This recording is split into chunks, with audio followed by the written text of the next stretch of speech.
lungs are particularly when we have a health problem that is related to lungs, or are trying to build healthier lungs even when we are relatively healthy,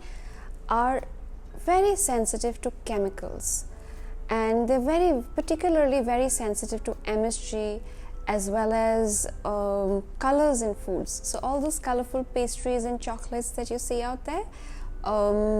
they affect lung health even more. So having foods that are coming from a packet, and you see the ingredients, if it's got a lot of chemicals and unusual large names which are not natural at all, it's not going to be good for lung health.